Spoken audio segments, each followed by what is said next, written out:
Hello everybody, welcome back to the Pokemon Red version playthrough. You might notice that today we're not in Celadon City anymore. Nah, I've taken the liberty of going back to Lavender Town so we can finish stuff up.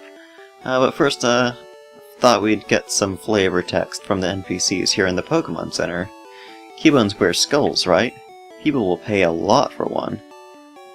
I'm not sure why that's so valuable, but okay. Team Rocket will do anything for the sake of gold. I guess people pay with gold in this universe? I don't know. I saw Keybone's mother die trying to escape from Team Rocket. Yeah, Team Rocket is pretty awful. They are pretty terrible people. Anyways, with that, it's not like I was trying to foreshadow towards anything at all. No, of course not. Shut up.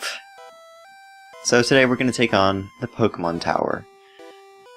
Now that we have the Sylph Scope, we can actually get into proper random encounters, rather than just some ghost that goes, "Ooh, get out!" So this is Ghastly. It is a ghost and poison dual type, and we may see its evolution later. As a matter of fact, I know we will, because some of these trainers have them. I'm not even going to try to read that. So yeah, these are the trainers in the tower, channelers. And they have nothing but Ghastlies and its evolution Haunter. Now, the thing with ghost types is that they are immune to normal type moves, and so basically that means I can't really use like bio to prevent any kind of poison damage. Not that I need to, because Ghastly doesn't get any poison inducing moves that I am aware of. It does have that Nightshade though, which is rather annoying. Nightshade deals damage which is equal to the user's level. So if you've got a level 100 Pokemon using Nightshade, it will deal 100 damage regardless of any defensive or offensive stat changes that have been made during the battle. Ah, this is Haunter. Well, that means I can edit out pretty much all random encounters after this, although there is one more Pokemon that can be encountered here in the tower, but it's very rare, so don't expect to see it. So, for like, haunted kind of area or whatever, it's a cemetery, essentially. I don't really find this place to be all that spooky or anything. I mean, granted, in an RPG, I think it's a little hard to create a real horror atmosphere just because you have the power to fight things. You're not just, you know, at the mercy of whatever monsters are there. Oh, hello, Confuse Ray. Confuse Ray is a pretty obvious move, I shouldn't have to explain it, but the nice thing about it is that it has a 100% hit rate. Unlike, say, Supersonic, which is what Zubat and I'm pretty sure some other Pokemon get, but I can't think of any off the top of my head.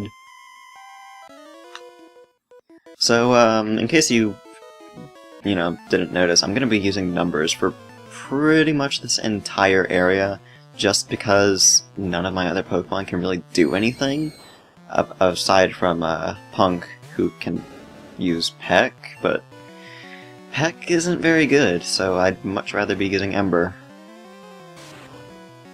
Stupid Nightshade. Yeah, I mean, 24 damage might not seem like it's all that much, but that does add up rather quickly.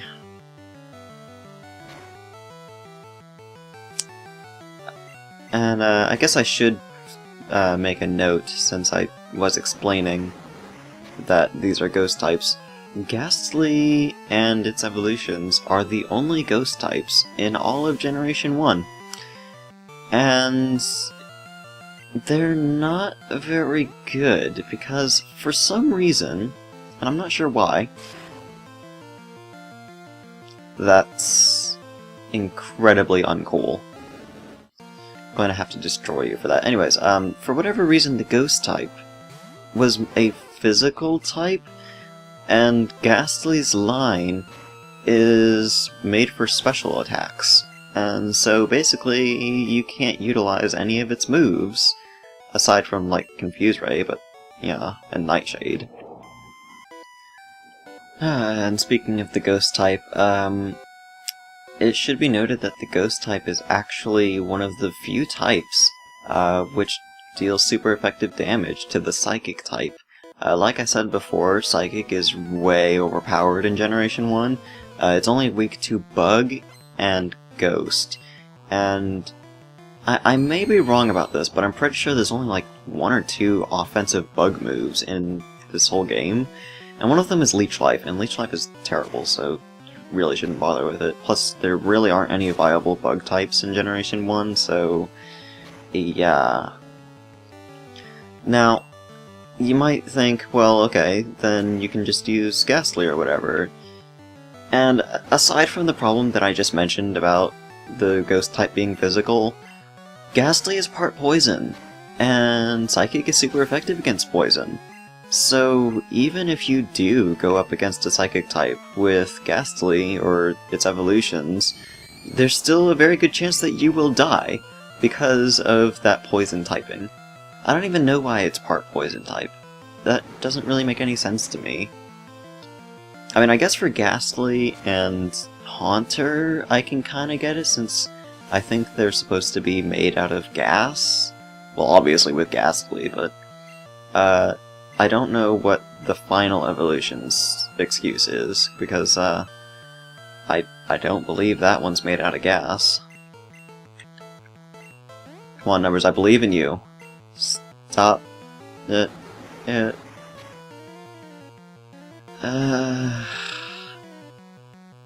going to use a potion. Completely contradicting something that I said, like, in a past part, I'm pretty sure, when I mentioned that I never use healing items.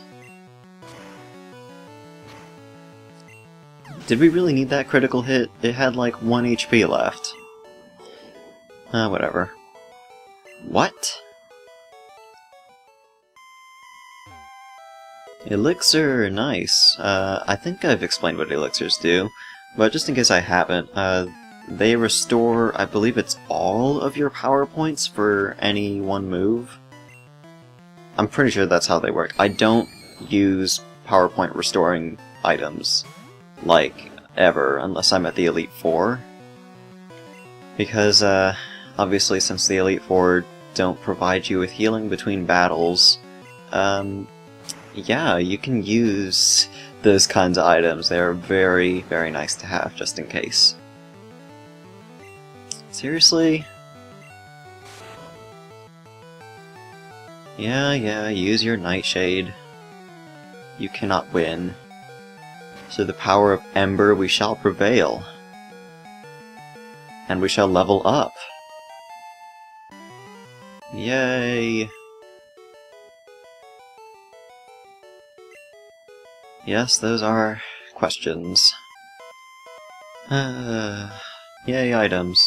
I said yay items. Awakening. Don't really need those, but oh well. HP up, not going to bother with that. Can we walk, please?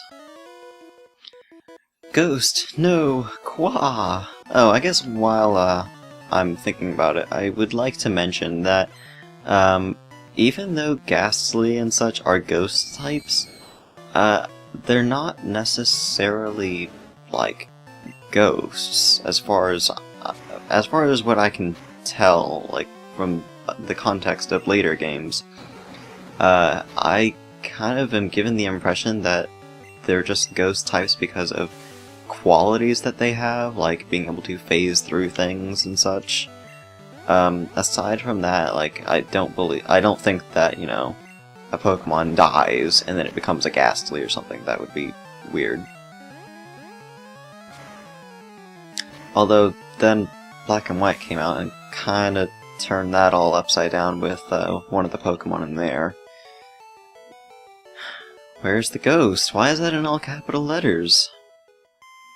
Wait, did I get paralyzed in that? I got paralyzed. That's like, not good.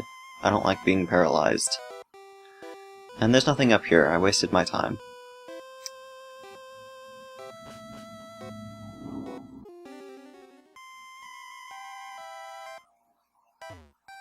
Come, child, I sealed this base with white magic, so you're a white mage? Go back to Final Fantasy. So yeah, this is a free healing station, which is pretty cool. I wish there were more of these kinds of things in the game. It seems like a weird place to put one, because this isn't a very long dungeon, honestly. Zombies. That makes sense. This is normal. This place is totally normal. Also, I like how Ghastly's sprite looks like someone just got really crazy with the spray paint tool in MS Paint. My gosh, Confuse Ray, can you please let up on that? No. Also, Lick is a ghost type move for some reason. I don't understand that, but, you know, whatever, I guess. Seems like it should be normal to me. I just got healed from paralysis. Come on, stop spamming that. Although I guess I'd prefer you spam that than, like, Nightshade, because that actually does damage. I'm just gonna shut up now.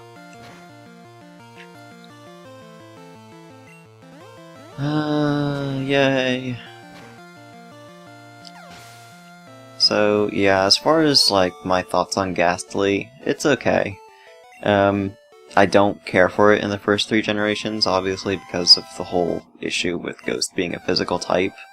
But after that, Gengar, its final form, is pretty cool, I guess.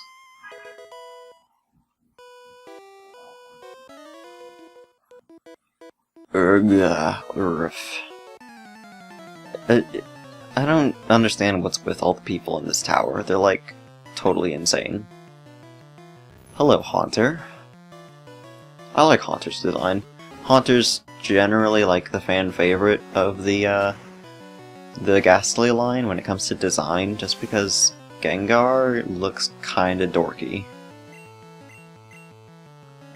Like, you look at Haunter, and he looks threatening, cartoony, but threatening.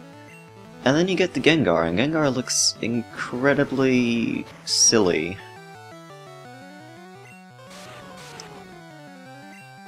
Alright, Haunter, it's time for you to die. Okay, you get to live to the end of this turn, I guess. Yay!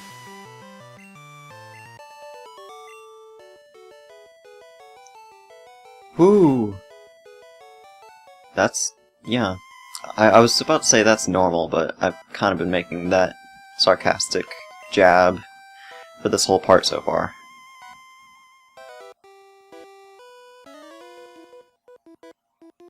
You shall... okay, I don't care anymore. Yeah, some of the lines in this are kind of, like, stupidly over the top. Especially one that we haven't seen yet, which I think is actually hilariously unfitting for this children's monster-catching JRPG. And again with the Nightshade spam. There is actually a fighting-type version of Nightshade, which is called Seismic Toss. It works exactly the same, it's just a fighting-type move.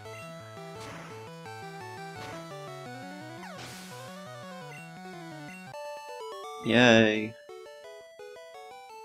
What a nightmare.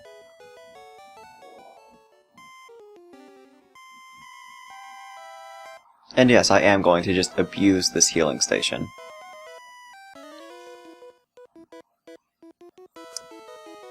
Yeah, that's the line I was thinking of. I think they changed that in the remakes. I may be wrong about that, but I think they changed it to give me blood? Or that might be someone later. I may be wrong, because it's been a long time since I played through Fire Red. I guess we'll find out, because we are doing all of this dungeon here in this part. And more Nightshade shenanigans. Night shenanigans.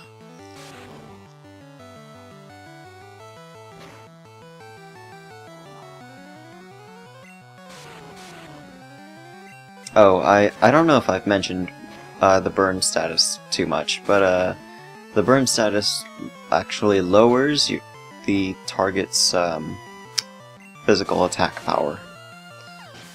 So that basically nerfs ghost types even further, because ghost is a physical type. Gasp. Truly an incredible reaction.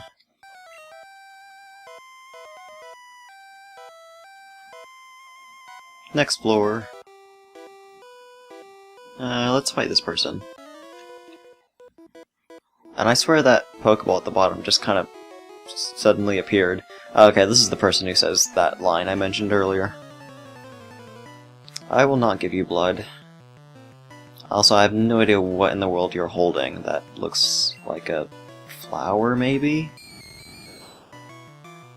It's probably some kind of weird ritualistic thing. Is ritualistic even a word? It's a word now, if it wasn't already. Seriously? I cannot escape the paralysis. Yeah, these battles are starting to get a bit repetitive now. You can see why I don't like this area. It's just not very interesting. The music's okay, I guess, though. Come on. Numbers, you can do this. I am confident in your ability to kill things. Or make them faint, rather. Yay, level 35. I'm just gonna keep using you, though, because no one else is really that useful. Although, if you start getting too low on health, I may have to switch to Punk, which is what's gonna happen. Thankfully, we're not confused anymore, though. Let's just use this potion. I'm not gonna use it later, because it's not very useful. And then you're just gonna deal damage again. That's fine. I guess, I will switch to Punk. I could switch to Kuro, but I'm 99% sure that ghost types are also immune to fighting. So, yeah, that won't help. Yay! I probably should be using Punk for these, because, Punk can deal more damage. I don't know why I accidentally pressed yes to that. But, the thing is, I really want Numbers to gain experience points, so that it can get to level 36. And when level 36 is reached, something magical happens! And I've described this very same event as magical a few other times in regards to other stuff, so you probably know what I'm talking about. I went the wrong way because I am a dork. Never mind, I did not go the wrong way.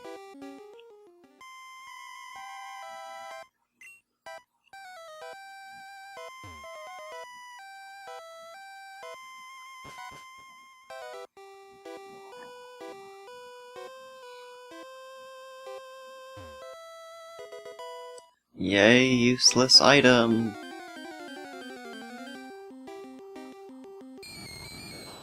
Go away, Ghastly. Nobody likes you. Except for the people that do.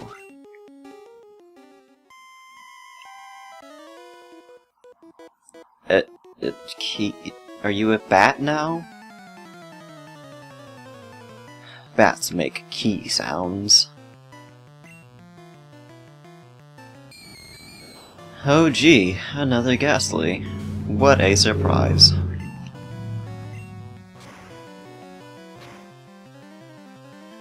Yay, burned. Burn has no effect whenever they use Nightshade, though, so... yeah.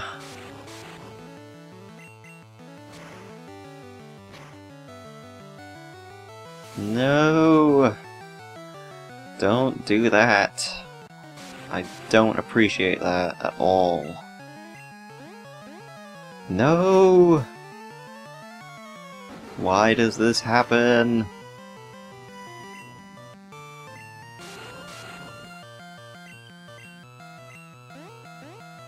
Thank you.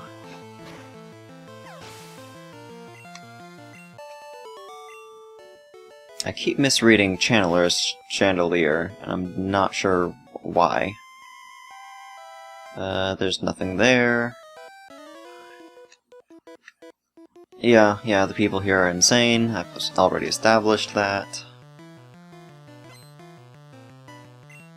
You have weird clothes, by the way. I don't know what's up with that weird hat. Amber... Because this isn't getting boring at all. That's especially not getting boring at all. He lied. Oh my goodness. Just please. No! Really? Okay, Punk, get in there. The nice thing about using Punk is that he's actually immune to Ghost-type moves. Except Confuse Ray, because it's a status move. So, yeah, that's rather annoying. I don't know if I explained that Confuse Ray is a Ghost-type move, but it is. I probably did explain it. Something fell out? Okay. I will say that something that really confuses me is the layout of this place. Like, why are these tombstones just... it doesn't make sense in terms of a cemetery. Why you would line up these tombstones in this labyrinth-like arrangement. Also, what is this? Begone, intruders. Gasp? Uh-oh. Ghost appeared. Sylphscope unveiled the ghost's identity. It's a troll on the forum. I mean, it's Marowak. This is the evolved form of the really rare Pokemon I mentioned that you can find in here, which is Cubone. Now, for this fight, I recommend being very careful, because Marowak is very strong, actually. It's a ground type, and one of its moves is Bone Meringue, which is... okay, it's not using it, but believe me when I say it is strong, because it hits multiple times. Well, it hits twice, and it has pretty decent power, but we defeated it, so yeah.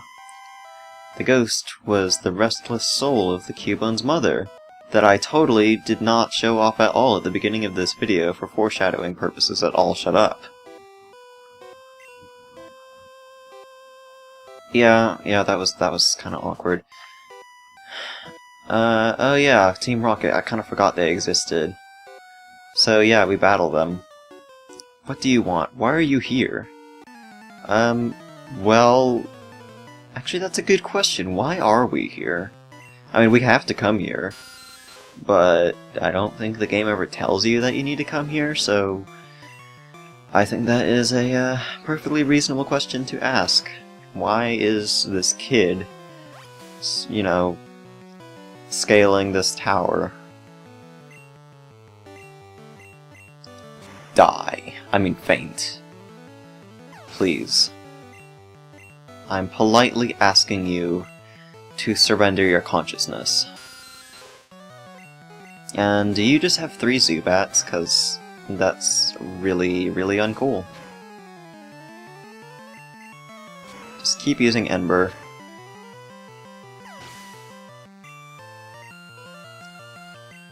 Oh, Golbat, okay. That's a nice change of pace. Oh gosh, I forgot about this sprite. Yeah, that is a sprite. That is a thing. Probably the strangest red and blue sprite, in my opinion. Either that or Mew's sprite. Not entirely sure which one, though. This one is just, like... I don't know why they thought that was a good idea. Whereas Mew just looks horribly deformed. I give up. I'm not going to forget this. Okay. It's like, screw you, I'm going home. This old guy came and complained about us harming useless Pokémon. We're talking it over as adults. So is that why you're just kind of standing here against the wall? Are there no chairs up here? Why can't you sit down in a chair? Are you too cool for those? I'm also not really sure what the purpose of this chamber that we're in is. There's like, from what I recall, no tombstones in it or anything. It's just kind of there. It's like the construction workers knew that there was going to be a series of showdowns here. Level 36! I skipped through the stats by accident! Oops. Also, Drowsy. I would like to switch to Hunk for this, so that I can deal some physical damage. Let's go with Peck,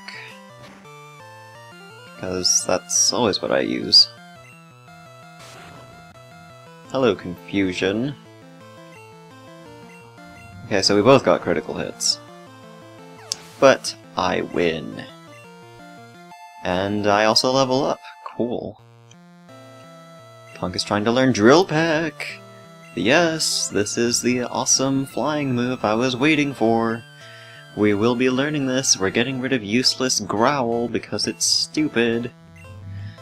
I would get rid of Leer, but I find it a little bit more useful than Growl. Just like 1% more useful. Please, no more! What? Numbers is evolving! Yes, at level 36, Charmeleon evolves into Charizard. You know, the mascot of the game. Yay! Pokémon are only good for making money. Stay out of our business. I will do as I please. Anyways, now that Numbers has evolved, I'm going to switch him with, let's switch with Bio, because Bio hasn't gotten any experience or screen time during this whole video. You're not saving anyone, kid. Who said I wanted to save anyone? What if I just came up here because I wanted to know what was up here? And of course, because you are a Team Rocket Grunt and you are a loser, you have a Zubat.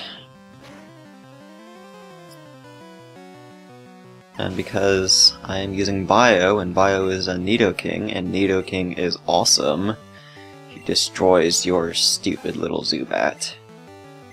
And your Rattata, and everything else that you may have.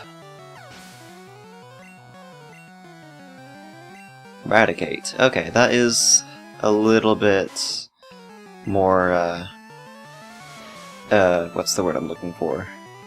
Intimidating, I guess? Formidable, that's the word I was looking for. But not even Eradicate can stand up to the awesomeness that is Nidoking. And really, you end the battle with a Zubat? That is so anticlimactic. I expected more of you, Galactic Grunt. I've been playing Platinum recently, so forgive me. Team Rocket Grunts. Don't fight us, Rockets. Oh yeah, they're called Rockets in this game. Later on, they're called Rocket Grunts. You're not getting away with this, even with your dog. So, yeah. Huh? I didn't know you could get into random encounters on this floor. But now I know. And knowing is half the battle. G.I. Joe, etc. Okay. I thought there was a hidden item there. Fine. Just keep giving me random encounters. It's not annoying at all. It's not like I want to finish this video or anything. Huh? You came to save me? Thank you, but I came here of my own free will. I came to calm the soul of Cubone's mother. Well, you kind of failed miserably at that. We had to do that for you. By beating it up? Because logic. I must thank you for your kind concern. Follow me to my home Pokémon house at the foot of this tower. Thankfully, the game is kind enough to just teleport you there rather than making you walk all the way back down the tower. Scoops. Your Pokédex quest may fail without love for your Pokémon. I think this may help your quest. And we got the Poké Flute! Yes, this is one of my favorite items in Generation 1. Upon hearing Poké Flute, not the Poké Flute, or a Poké Flute, but Poké Flute, sleeping Pokémon will spring awake. It works on all sleeping Pokémon. And yeah, that means you can use this to wake up Pokémon in battle, which is immensely useful, oh my gosh. Beyond that, we can also use this to wake up a certain sleeping Pokémon that we saw earlier, blocking the path on Route 12. So that'll be fun whenever we get to that. But anyways, that's the Pokemon Tower done, and that's also Lavender Town completely done and dusted, which is rather nice. So until next time, I will see you in the next part, and I'm going to end this here before I continue to scramble up my sentences and make even less sense like I am right now. But I'll see you all in the next part when we take on the gym of Celadon City. See you then.